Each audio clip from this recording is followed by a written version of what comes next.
I'm here with Matt Mudano at Ord Summit in Singapore as part of Token 2049. And we've had a very fun relationship online, a lot of group chats. I've gotten to see you go from incubating this idea of Arch Network to landing a very significant funding for this, which is huge. Congrats on that. Thank you. Let's just get to it. Like at a high level, what is Arch Network and what are you guys doing?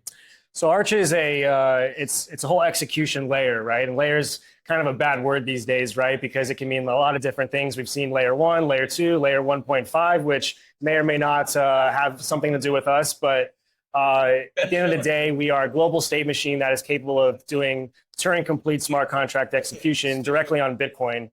And what we really took into account is like what are the limitations that Bitcoin has, and what works for it, and taking a more pragmatic approach about what Bitcoin lacks, and then addressing programmability from that lens really allowed us to come into this understanding of how to build this unique design that's much different than all these other layer 2s and rollups.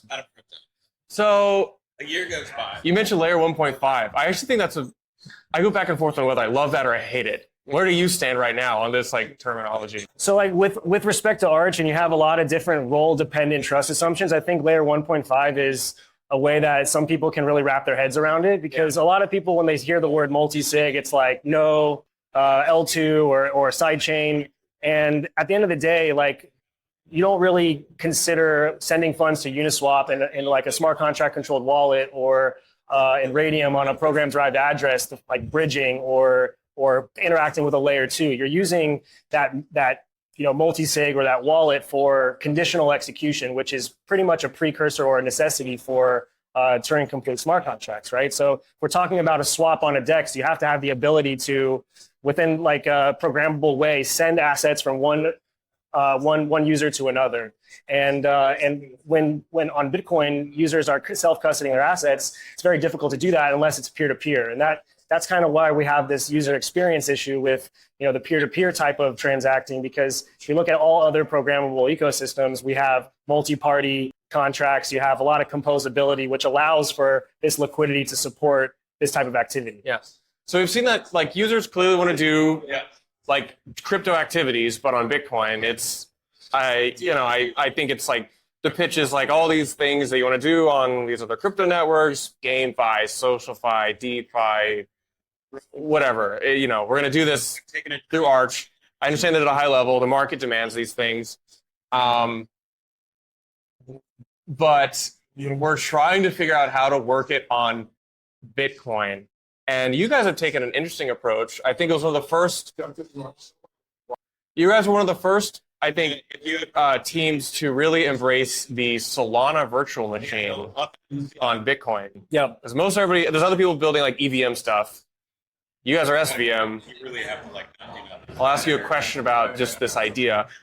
Does SVM provide certain advantages over EVM, or what do you think of the landscape of virtual machines as an execution? So first I'll say we are not SVM compatible per se.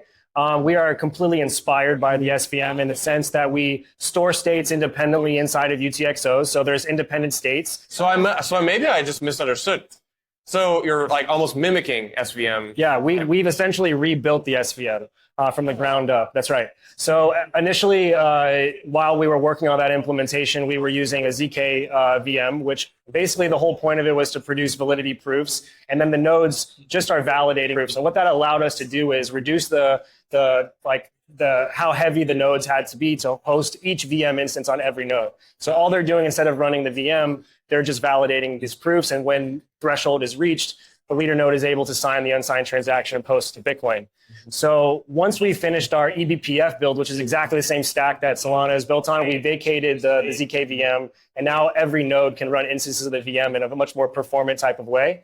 But simply put, the reason why we didn't choose to just run a version of the SVM on Bitcoin, I should say, is because the SVM doesn't take into consideration some of those shortcomings that Bitcoin has. There's very specific. It assumes that SVM assumes you got blocks every. Exactly. You have also the account model through and through, and obviously on Bitcoin you have the UTXO model. So take certain considerations with Bitcoin as is, which is what makes us so interoperable, and we can read and write to Bitcoin, which is also fairly unique. So back to your original question, which is why is the SVM better than the EVM?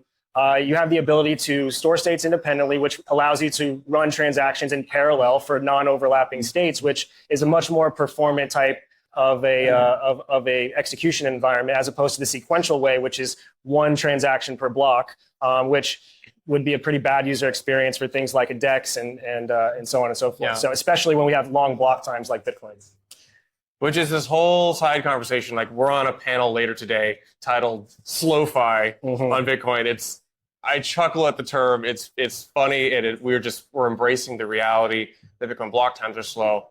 But jumping maybe to a question I was going to ask towards the end. Like, I was reading in the Light paper that you guys published recently that on your roadmap is a plan to figure out ways to increase like execution speed, scalability and speed. For sure. So like inside our VM, our execution times are actually on par with Solana. So very, very fast. The limitation or the bottleneck is really due to Bitcoin and their block size and block times. So at first we launch a transaction type that is settling every single state change and transition to Bitcoin every single time it executes. So there's no rolling up of that data or compressing of that data. I was trying to concept. It's like a reverse roll up. It's just It's just a state publication. Exactly. So we're just posting a hash of the state change directly on Bitcoin, and now that is the data availability of that, programmability essentially, right? So of course, during the process of execution, there's some elements of trust that you put on the verifier network. But once that threshold is reached, which we'll talk about the threshold signature scheme in a minute, and why it's probably the best implementation of TSS out there today, is once that threshold is reached, the nodes are able to post that data back to Bitcoin, and you're not trusting the Arch network for very long. So that's the first transaction type, which is as close to Bitcoin as you can get. Of course, for certain types of use cases and applications, you're going to want more performance, like perp dexes and also just like launch pads, token standards, things like that, where maybe you don't want to be anchored to Bitcoin as a developer. You want that flexibility to choose when you want to post that data back. So that ultimately will be managing state directly on the Arch network, using the Arch nodes to essentially manage that. And that would be more like a roll-up, which occasionally posts state to Bitcoin. Correct, or never, depending on the choice of the developer. That's the key, is like offering the flexibility for those developers to choose, how do I want to settle? How do I want to manage the state? And that's very different from everyone else, where they're basically imposing that that framework on the developer. So if it's a roll up and you have to post all that data back to the layer one, sometimes that could be very costly. Whereas sometimes they don't want to do it at all. They just want to say, I'm fine with doing this token launchpad on Arch forever. And then you could always choose to like exit whenever you want, which we have some interesting things going on with the BRC20 guys with their programmability module that's coming down the pike. Yeah, I said Binary and Domo this is very interesting. So it's both a roll-up and not a roll-up at the same time. Yeah, we're a global state machine that offers total flexibility to the builder. That's like they can choose the user experience that they want to give their users, and I think that's fairly powerful. So you talk about threshold signature scheme. I think this is actually probably one of the differentiators about Arch to other things. I don't think most people appreciate this. Maybe in your experience, you see that people do, but I don't know. Like it can be very arcane. It can be very like abstract what these signature schemes actually mean. I myself kind of struggle to follow it, but use frost roast. Now, just explain to me in layman's terms for the audience who maybe they're a Degen and hasn't followed any of the conversation yet. What the hell is frost, first of all? So first of all, I'll say that these are highly advanced technology concepts I can explain it, but for the viewers out there that say this is flying way over my head, don't worry about it. There is only a handful of people that even know that the repo for roast even is public. So I didn't know the repo for roast was public. It was funny because I was talking maybe 6 to 9 months ago, and someone was like, there's maybe like 6 Frost engineers out there. Right. That's right. And there might be more now, but yeah. Okay, so back to Frost. Yeah, so Frost was the first, there's been incremental improvements to threshold signing, right? You have like scripted multi-sigs, which is in threshold. Then you have scriptless, musig, and then came Frost, which is this threshold signing, which basically means like you need majority consensus to ultimately sign that transaction or allow the multi-sig to do that conditional execution that's really required for programmability or Turing complete smart contracts. So the issue with Frost is that there can be issues with live failure, meaning if nodes for whatever drop off or they don't sign, then it's the chain can quite literally halt because they're unable to reach majority. And you need to have majority in order for Frost to do anything. The liveness failure dilemma. Exactly. So there are a bunch of really quality projects like Botanics, like Stacks who use Frost, and that's, up until recently, probably the gold standard of TSS. Like we mentioned, though, with the issues with live failure, we don't want the chain to be halted for any reason. We need the chain to be live and active, and we need nodes to be responsive in order to keep that dynamic going. Where Roast ultimately comes in is it adds robustness. It's more of a messaging protocol that gets added to Frost so that it creates these parallel signing sessions so that in the event that certain nodes go offline, there's other parallel sessions that happen so that as long as 51% does not act maliciously, you're able to reach consensus through these parallel signing sessions. Okay, let's touch on that again. Sure. You have multiple sessions, and that's where you have alternate signers to be able to sign for that state to be back on Bitcoin. Is that what Roast is? Or yeah, so Roast basically creates the multiple sessions, and then when a threshold signing session, you have like a random number of nodes that are selected to participate in that signing session. So if in the event that some of those nodes don't participate, that one session will fail. When you have Roast on top of Frost, you basically have the ability to create multiple signing sessions so that you have different makeups of nodes so that if one signing session technically fails because you have nodes who are offline, another session still has the ability with other mix of nodes to reach that consensus. And so that's an optimistic signing approach, I guess, or do we?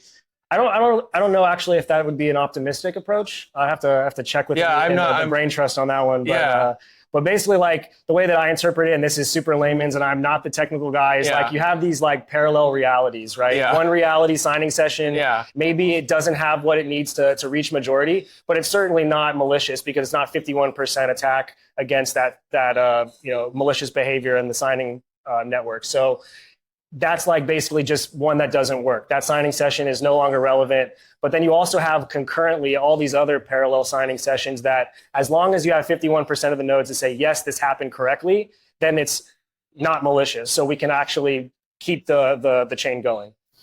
I think I understand. I'm going to have to take a look at this repo. I mean, you really are correct when you say that there's so few people out there, even myself included, who really even look at Frost itself. Mm-hmm. So then to look at Roast, which is expansion of this idea, is kind of a trip. Yeah, a lot of people don't give Amin and the product team credit that they deserve, I think, because Amin is extremely like avid about research. He spends half his time coding, half his time researching.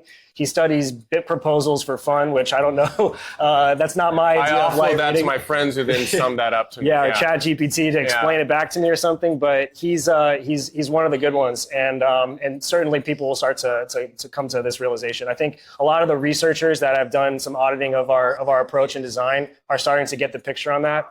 But there's going to be a lot of new things that we're releasing that people are going to be like, holy shit, I didn't even think about that.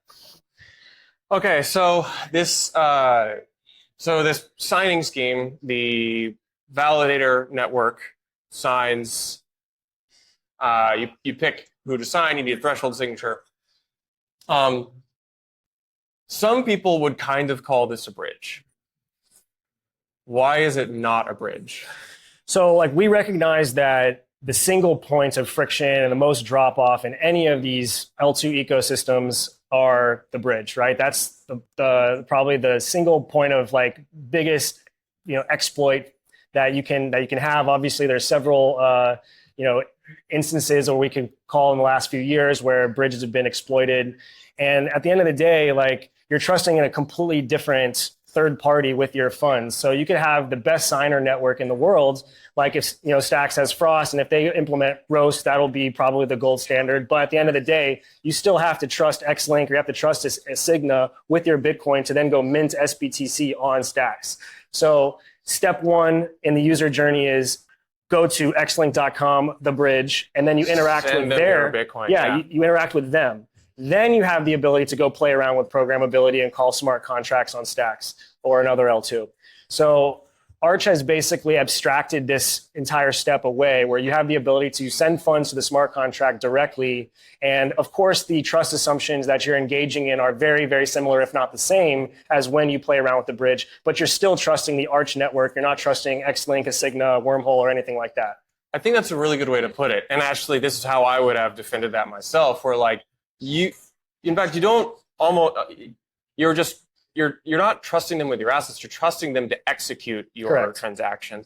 A similar trust assumption, but you're not actually sending them your Bitcoin yet. Correct. It'll, like, depending on what you're trying to do in the Arch, like if you're like an LP in a DEX, of course you have to make trust assumptions on the multi-sig and the verifier network. So you are trusting them with your assets. However, you still don't have to go to a bridge and then bridge to the Arch network, and then you can send funds to the multi-sig. It's all in one step. So we've essentially abstracted the bridge away, and certainly don't ask users to participate with a third party. It's still the Arch network and the Arch nodes that are operating on proof of stake with all of our validators. So, do you want to talk about MEV at all?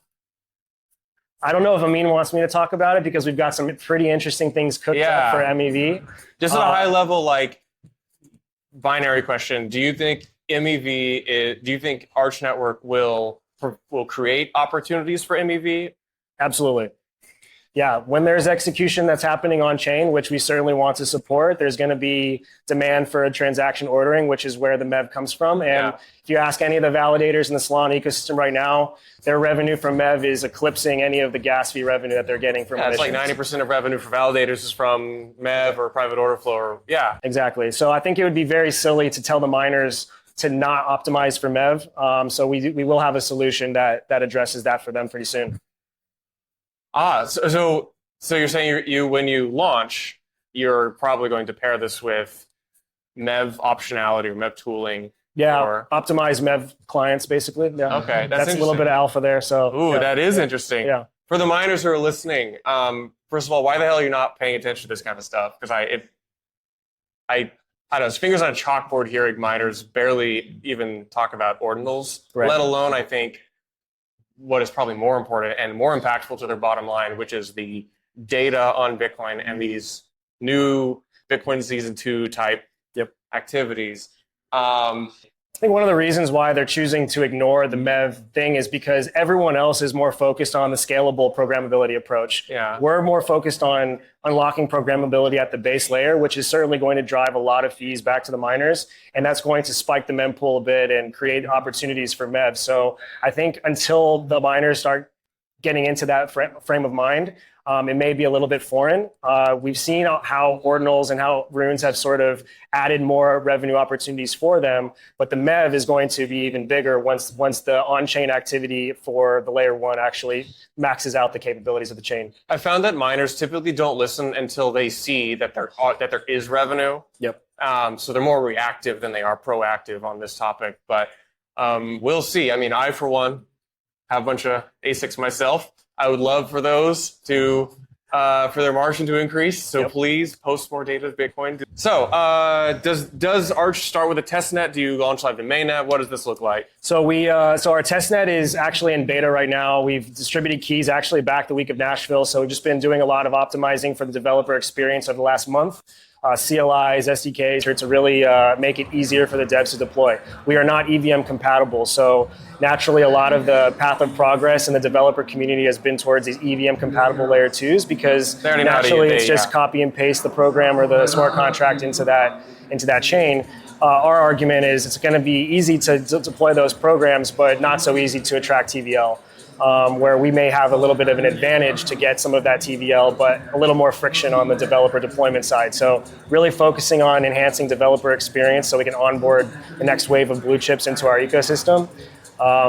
And next week or the week after, depending on the dashboard, which is also going to be pretty intense. Like, we're not doing a Galaxy or Zealy Quest, like no more copy paste ideas. Like, this is all about novel and like thoughtful ideas. So we're going to have a gamified dashboard that is going to be like on par with Call of Duty. It seems like we went pretty ham on this incentivized testnet. And we also have an insane amount of incentives for that testnet. So that will roll out next week, at the latest, probably 2 weeks from now. So we're recording this on September 17th. Yep. I'll probably post this on Thursday. Hopefully the 23rd is when things roll out. We've got a nice little hype video and the dashboard and a lot of things like creatively that took a lot of time. So if not that week, then first week of October, we'll be ready to go. But I'm the classic guy who does everything on testnet and then like doesn't really do anything on mainnet. This is like my tortured MO is like I'm like I always test stuff and then never actually use it. So, but I look forward to using Arch Network. I wish you, and I mean luck. You guys have been around for a long time. You've had this concept and this idea for Arch for longer than many people have been in ordinals. That's right. Yeah, dating back to early last year. It's been. It's been something that Amin has kind of stayed true to. That's been his North Star this entire time. When we joined the Bitcoin Startup Lab, it wasn't like, what should we do? We knew exactly what we wanted to do, and it's all been about supporting his vision. Yeah. Well, Matt, thank you so much for taking your time, and I'm looking for the SlowPi panel. Otherwise, where can people see you? Shout out the socials and. Follow us at arch_NTWRK, short for network. And there's links to the Discord and the white paper, et cetera, all right there. Please read the white paper. We put a lot of time and effort. It's a very beautiful white paper, yeah. Appreciate that. We spent a lot of time in white paper hell, for a few weeks, making sure that was in line, and then please participate in the testnet because we put a lot of work into that as well. But if for no other reason, there's going to be lots of incentives to farm for that airdrop. So that's coming. Cool. Thanks.